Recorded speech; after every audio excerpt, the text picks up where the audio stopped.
Merhabalar, videoma hoş geldiniz. Bugün sizlerle bu eteğin yapım aşamalarını detaylı bir şekilde paylaşacağım.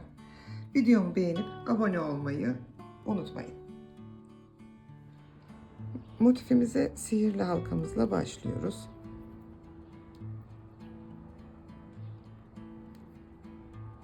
Bir zincir çekiyoruz. Sonra halkamızın içerisine 10 tane sık iğne. 1 2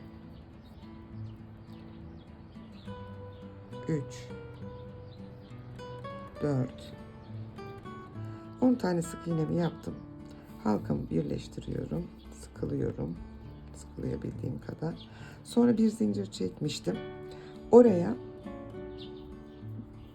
birleştirme yapacağım kaydırmayla. Zincire battım, zincirime kaydırmayla birinci sıramı tamamladım. Şunu biraz daha sıkılıyorum. Sonra 10 tane sık iğne yapmıştık. Şimdi her sık iğneye ikişer tane ikili trabzan yapıyorum. Aynı zamanda bu ipi de arkadan yok ediyorum. İlk trabzanımız her zaman zincir. Bu birinci trabzanım. İpimi de şuradan geçiriyorum. 2. Birinci sık iğneme 2 trabzan yaptım. Yanındakine geçiyorum.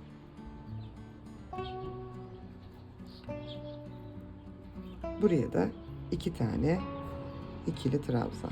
1 2.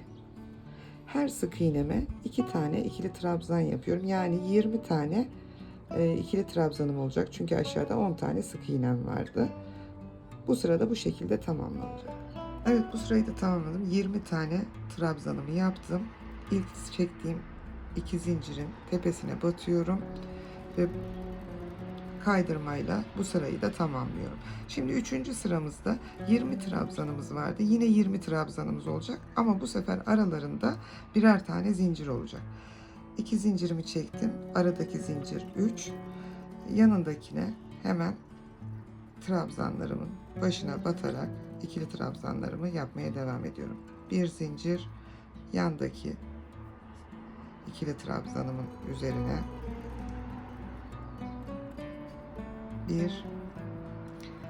bir zincir yanındakine, yani yine 20 tane trabzan oluyor burada ama aralarında birer tane zincir. Bu şekilde bu sıramız tamamlanıyor. Bu sırayı da tamamladım. Bir zincirimi çekiyorum. 2 tane zincir çekmiştim. Ona kaydırmayla birleştirmemi yapıyorum. Bu sıramı da tamamladım. 3 sıramızı tamamladık. 4. sıradayız. 4. sırada 2 zincirimi çekiyorum. Bu birinci trabzanım. Sonra zincir çektiğimiz o boşluğa bir tane daha yapıyorum. 2 tane ikili trabzan oldu. Araya bir zincir çekiyorum. Trabzanın tepesine batıyorum. Birinci trabzanım. Boşluğa, zincire ikinci trabzanım. Bir zincir. Yani 2 trabzan, bir zincir şeklinde devam ediyor. Trabzanlarımızın biri alttaki trabzanın üstüne, diğeri bir zincir çektiğimiz boşluğa. Bir kere daha gösteriyorum. Trabzanın tepesine battım. İkili trabzanımı yaptım. Zincir çektiğim boşluk alana ikinci trabzanımı yaptım. 2 tane trabzanım oldu. Araya bir zincir. Bu sıramda bu şekilde devam ediyor. Evet, bu sırayı da tamamladım. Geldim. Burada 40 tane oldu trabzanımız. Hem tepeye hem boşluklara trabzan yaptığımız için 40 tane trabzanımız oldu. İkili ikili. Şimdi buraya geldim. Bu sıramızda bu ikili trabzanların orta kısmına önce 2 zincir çekiyorum. Bu birinci trabzanım. İkinci trabzanımın ilk ikilisini alıyorum. Diğerini almıyorum. Burada 2 tane ilmeğim oluyor. Bir kere daha ilkini aldım. Sonra kalan üçlüyü birlikte alıyorum. Araya 5 zincir çekiyorum. 3, 4, 5. Bir zincir çekip hem tepeye hem ortaya yaptığımız trabzanların tam ortasına ikili trabzan yapıyorum, çekmiyorum ikincisini. Bir kere daha yapıyorum, çekmiyorum. Bir kere daha yapıyorum, ilkini çekiyorum. Burada 4 kalıyor. Deminkinde 3 kalma sebebi ilk trabzanımızın zincir olmasıydı. Şimdi hepsini birlikte çekiyorum. Yani buraya 3 tane ikili trabzan yapıyorum ama ilk yaptığımda ilk ikiliyi alıyorum. Diğer ikiliyi tığımda bırakıyorum. Bir kere daha gösteriyorum. Arada 5 zincir. 2, 3, 4, 5 zincir. Başını doladık. 2 trabzanın tam ortasına battık. Çektik. İlk ikiliyi çektik. Diğeri kaldı. Bir daha başını doladım. Battım. Çektim. İlk ikiyi çektim. Diğeri kaldı. 3 tane burada. Tekrar başını doladım. Girdim. İlk ikiyi çektim. Burada 4 tane kaldı. Hepsini birlikte alıyorum. 1, 2, 3, 4, 5. Son bir kere daha göstereyim. Başını doladık. 2 tane trabzanımız vardı. Tam ortasına battık. Çektim. Bir daha başını doladım. 2 tane ilmeğimi çektim. 3 oldu. Bir kere daha yaptım. 2'yi çektim. Burada kalan dörtlüyü hep birlikte bitirdim. Bu sıram da bu şekilde devam edecek. Evet, bu sıramı da tamamladım. Aşağıda 40 tane trabzanım vardı biliyorsunuz. Her ikilinin arasına yaptığım için bu örneği 20 tane de bu örnekten olacak. Tamamladım. 5 zincirimi çektim. Buraya batıyorum. Kusura bakmayın, arkadan araç sesi geliyor olabilir. Çünkü dışarıda çekim yapıyorum. Evet, şimdi tamamladım. Son sıramdayım. Motifimin son sırasında ilk kısmı bir sık iğne ile başlıyorum. Sonra başını doluyorum. Yalancı sık iğne. Sonra başını doluyorum. İkili trabzan. Sonra başını doluyorum. 3 seferde çekiyorum. Önce birinciyi, sonra ikili, sonra ikisi. Sonra 2 kere başını doluyorum. Dörtlü trabzan. Birinciyi çektim. İkili, ikili, ikili. 4 kere de şöyle bir yükselti oluşur. Araya 8 zincir. 1, 2, 3, 4, 5, 6, 7, 8. Şimdi bunun tam tersini yapacağım. Aynı zincire. 2 kere başını doladım. Dörtlü trabzan yapıyorum. 1, 2, 3, 4. Başını doladım. Üçlü trabzan. 1, 2, 3. Başını doladım. İkili trabzan. 1, 2. Başını doladım. Yalancı sık iğne. Üçünü birlikte sık iğne ile bitiriyorum. Daha sonra yandaki zincire geçip bir sık iğne yaptıktan sonra 1, 2, 3, 4, 5 zincir çekiyorum. Alttaki 5 zincirin ortasındaki zincire batıp kaydırma yapıyorum. Tekrar 5 zincir, 2, 3, 4, 5. Alttaki 5 zincirin ortasına kaydırma. 1, 2, 3, 4, 5 zincir. Alttaki zincirin ortasına kaydırma. Bu şekilde 3 tane yaptıktan sonra 4. boş zincirimize şunun aynısını tekrar yapacağız. Sık iğne ile başlayacağız. Araya hiç zincir falan çekmiyoruz. Sık iğne, yalancı sık iğne, ikili trabzan, 1, 2, üçlü trabzan, 2 kere başını doladım. 1, 2, 3, 4 trabzan. Araya 8 zincir. 1, 2, 3, 4, 5, 6, 7, 8. 2 tane doladım. 4'lü trabzan. 1, 2, 3, 4. Başını doladım. 1, 2, 3. Üçlü trabzan. Başını doladım. 1, 2, ikili trabzan. Başını doladım. Yalancı sık iğne. Sık iğne ile bitirdim. Gördüğünüz gibi burada 3 tane 5 zincir, sonra bu yaptığımız yükseltili trabzanlı ve arada 8 zincir olan bölüm. Motifimiz bu şekilde tamamlanacak. Şimdi sıra üçlü beşli 3 tane beşli zincir kısmına geldi. Yandaki boşluğa sık iğnemi yapıyorum. Yine 5 zincir çekip buralara devam ediyorum. 3 tane olduktan sonra yine bu yükseltiyi yapıyorum. Kenarda 4 tane bu yükseltimizden olacak. Aralarında da 3'er tane böyle 5 zincirimiz olacak. Bu şekilde bu sıramız da tamamlanacak ve motifimiz bitmiş olacak. Evet, bu sıramı tamamladım. En son zincirimi çekip 5 zincire battıktan sonra şurada ilk başladığım sık iğneme getiriyorum. Kaydırmayla motifimi birleştiriyorum. Motifim bu şekilde. Kenar kısımları böyle. Arada 5'er tane zincirimiz olan 3 tane yerimiz var. Köşeler böyle. Arada 3 tane 5 zincirli kısmımız var. Ben burayı koparıp tamamlayacağım. Ben etek için yaptım motiflerimi, birleştirdim. Size şimdi birleştirme kısmını da göstereceğim. Evet, şu köşe işlemini yaparak başlıyorum.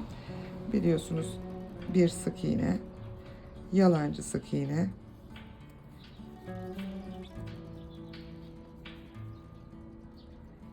ikili trabzan, başını doladım.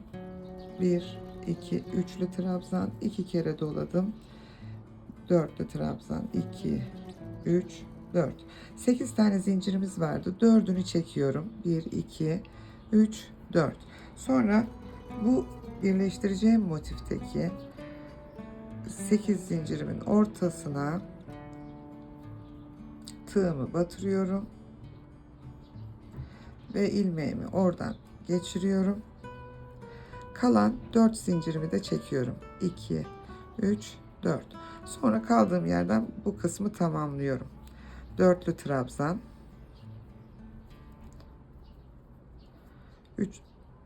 3'lü trabzan, ikili trabzan, yalancı sık iğne ve sık iğne. Evet, bu köşeyi birleştirdim. Şimdi şu 3 tane olan 5 zincirimiz vardı. O kısmın birleşmesini anlatıyorum. Burayı tamamladıktan sonra ilk 5 zincirimin olduğu kısma geldim. Bir sık iğne ile burada tutturdum. 5 zincirin 2 tanesini çekiyorum. Sonra buradaki motifimin 5 zincirinin ortasındaki zincire tığımı geçiriyorum. İlmeğimi içinden çıkarıyorum. 2 zincirimi çekmiştim. 3 zincirimi daha çekiyorum. 1 2 3. Diğer motifimin olduğu kısmın zincir kısmının ortasına batırıp birleştirmemi bu şekilde yapıyorum. Bakın. Şimdi yine 2 zincirimi çekiyorum. Birleştireceğim motifin sıradaki 5 zincirinin ortasındaki zincire tığımı batırıp ilmeğimi çekiyorum. Kalan 3 zincirimi çekiyorum. Birleştirdiğim motifteki sıradaki 5 zincire ortasındaki zincirine kaydırmayla birleştiriyorum. İkinci üçlümü de birleştirdim. 5 zincirimi. Tekrar 2 zincirimi çekiyorum. Son 5'li zincirimin orta kısmına battım. İlmeğimi geçirdim. Kalan 3 zincirimi çektim. Bu kısma geliyorum. Şu örneği yapacağım. Hemen buradan sık iğne ile başlayacağım. Şöyle birleştirme kısmında göstereyim. Bu şekilde birleşmiş oldu burası. Sık iğnemi yaptım. Yalancı sık iğnemi yaptım. İkili trabzan, üçlü trabzan, başını 2 kere doladım. Dörtlü trabzan, 1 2 3 4 zincir çektim.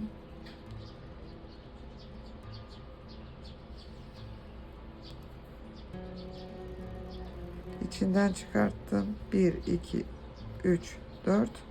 Tekrar yapıyorum. Üçlü, ikili trabzan, yalancı sık iğne ve sık iğne. Gördüğünüz gibi birleştirme de bu şekilde oldu. Ben burayı son sıra gibi yapacağım. Sonra bu kısmı da buradaki motifimle birleştireceğim. Evet, buraya 3 tane 5 zincirli kısmımı da yaptım, son sırada yaptığımız. Şimdi buraya geldim. Buradaki köşeleri de bu motifimle birleştireceğim. Tam bir yuvarlak elde edeceğim. Hemen buraya sık iğnemle başlıyorum. Yalancı sık iğnem, ikili trabzan, üçlü trabzan, 2 kere doladım, dörtlü trabzan, 8 zincirimin dördünü çekiyorum. 2 3 4. Burada hemen geldim şu kısımdaki 8 zincirimin ortasına battım, ilmeğimi geçirdim, kalan 4 zincirimi de çektim. Burada tekrar dörtlü trabzan, üçlü trabzan, ikili trabzan, yalancı sık iğne ve sık iğne. Sonra yandakine bir sık iğnemi yaptım. Şimdi şunları birleştireceğim. Demin yapmıştık aynısını aslında. 2 zincirimi çektim. Buradaki 5 zincirin orta kısmına battım. İlmeğimi geçirdim. Kalan 3 zincirimi çektim. Birleştirdiğimdeki 5 zincire battım. Kaydırmayla birleştirdim. Burayı da aynı şekilde tamamlayacağım. Birleşmiş halini sizinle paylaşacağım. Evet, burayı da birleştirdim. Sadece şurası kaldı şimdi motifimin tamamlanmamış kısmı.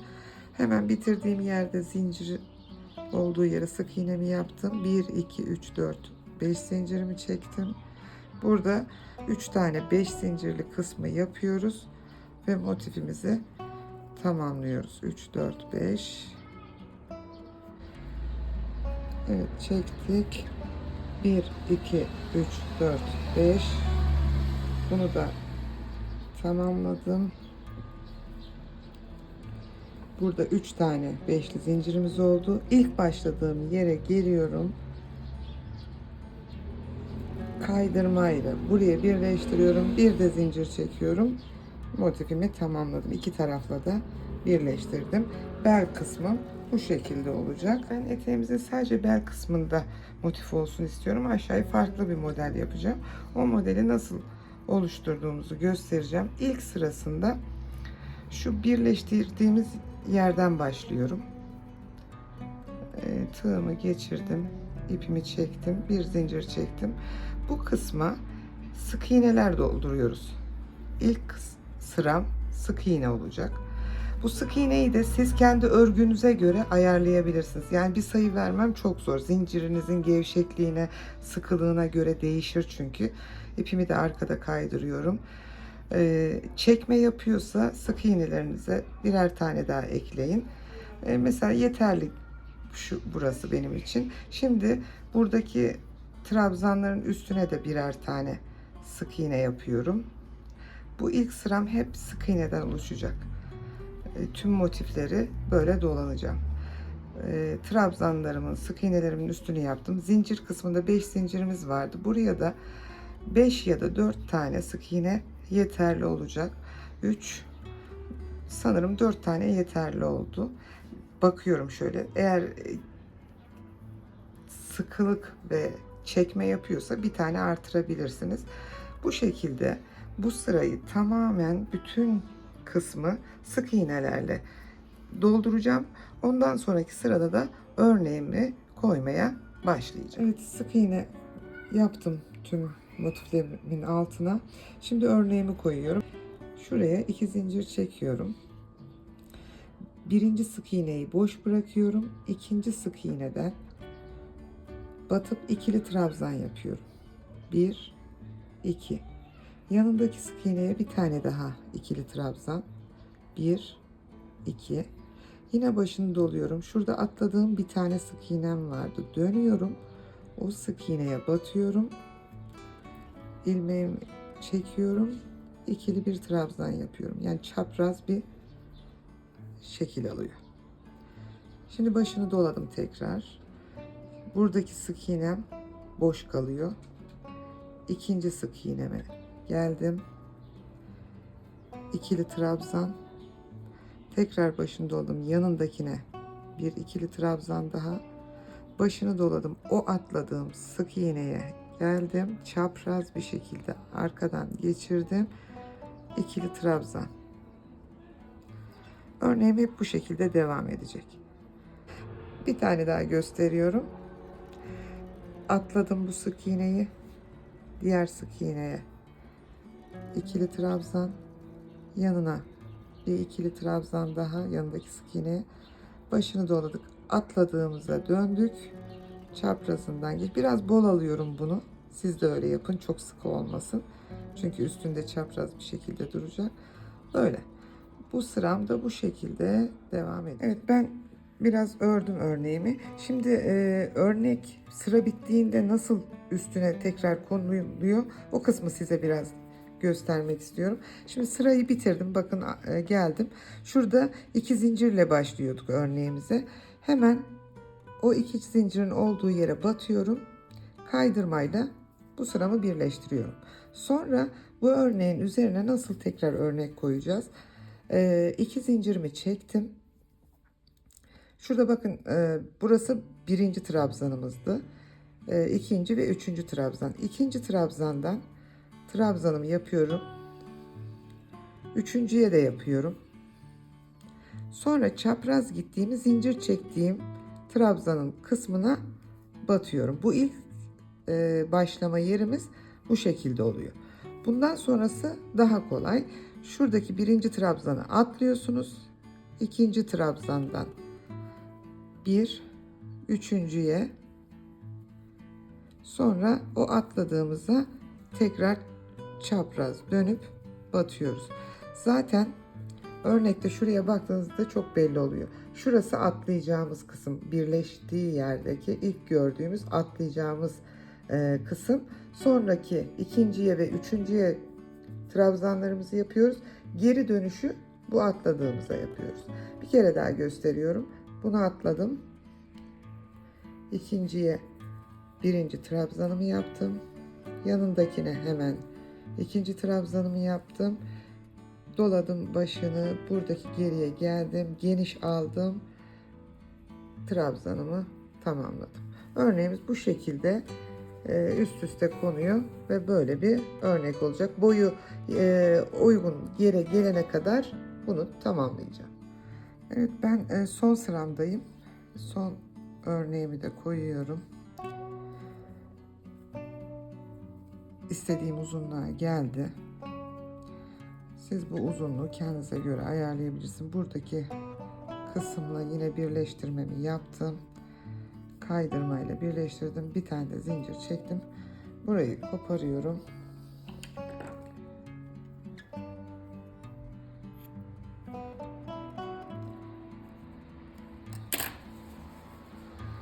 Bu boyutta oldu benimki. Ucuna herhangi bir şey yapmayacağım.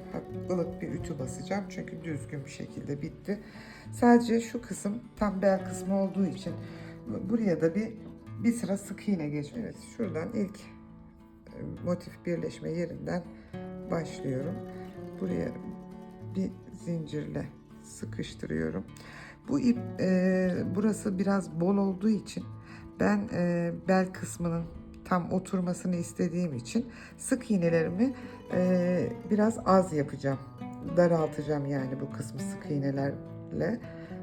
Bu 4 zincirle birbirine birleştirdiğim yerlere 3 tane sık iğne. Diğer trabzanların üstüne yine hepsine birer sık iğne yapacağım. Şurada yükselti yaparak yaptığımız trabzanların üstüne birer tane sık iğne. Zincirli olan yerlere de 3 2 3 şeklinde yapacağım. Biraz zincirlerle geniş olmasını istemiyorum. Daralmasını istiyorum. Bel kısmının oturmasını istiyorum. Birinci 5 zincirime 3 tane. İkinci 5 zincirime 2 tane.